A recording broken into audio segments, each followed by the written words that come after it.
My name is James Frazier, and this is my third presentation for Government Economics B. And the prompt that I'll be answering is looking at the shifts in supply and demand curves in Disney movies. To start off, there's four different questions I'll be answering for each of the films we look at. The first is, what is the normal supply and demand curve in this story? The second is, what event shifts the curve? The third is, which curve was shifted, supply or demand?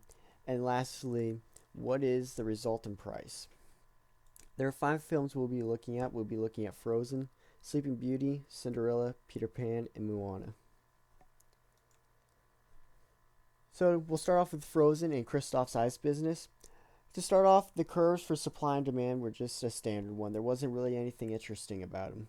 The event that caused the shift was the weather change. The temperatures dropped, making the supply of ice rise and the demand for it lower, because as there was more and more ice, the temperature dropping made more ice, meaning ice was plentiful, and the demand was lower because the temperatures were so low that the want for ice was really not there anymore, because people may have needed ice for a couple things, but since the temperature was so low, they could literally go outside and just put it out there and it would stay just as cold as if they bought a piece of ice to put it on inside.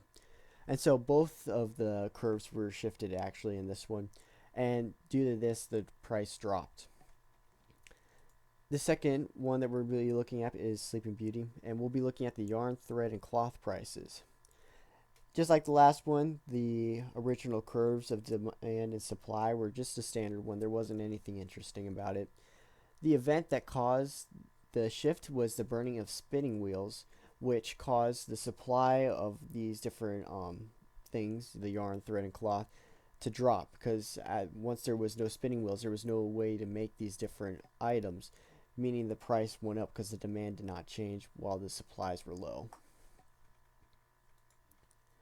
The next one we'll be looking at is Cinderella's shoe. This one really doesn't have a price for it, but it was something that was interesting to look at. So beforehand, there was really no demand for this. Well, there was a supply. There was still a supply for this shoe size, is what we were looking at. Is there was a normal shoe size, but there was no demand for it. But as soon as the prince came out with this glass shoe, the demand for the shoe size went up. Everyone wanted to have the shoe size and fit the glass slipper. So, like I said, the demand was what shifted and it went up. And due to this, if there was a price to put onto shoe size and you could buy shoe sizes, that shoe size's price went up. So the next one we'll be looking at is Peter Pan and Pixie Dust.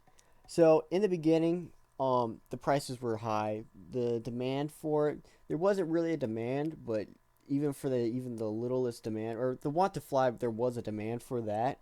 There was just the quantity that was put out in the market was none, so there was really no price. But if it was to be put out there, it was a super high price. But there was really no quantity put out into the market at first. But when Tinker almost died, it was basically like almost a discontinued item where there was a certain amount and it was just a finite, where once it's gone, it was gone forever. And so the price, due to that, the supply was dropped or shifted downwards, meaning the price went up because each little bit was worth more and more as it was used. The final film we'll be looking at is Moana and the Fish.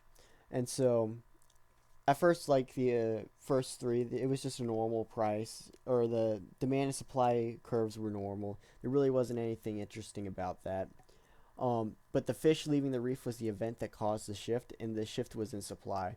So in the beginning, they had plenty of fish. There wasn't any shortage of it, but once the fish left the reef, there was a shortage in supply, and the demand stayed the same, meaning for each individual fish, the price was going up because there was no fish left to go ahead and feed into that demand. And so I'm going to give a special thank you to my little sister for helping me with these, because I really don't know the story for most of these newer movie or Disney movies. So her coming and helping me with that and finding different supply and demand changes really helped me out. And then Mr. Reynolds' video just on Penny reading number 2, going over supply and demand. And so that's my bibliography, and thanks for watching.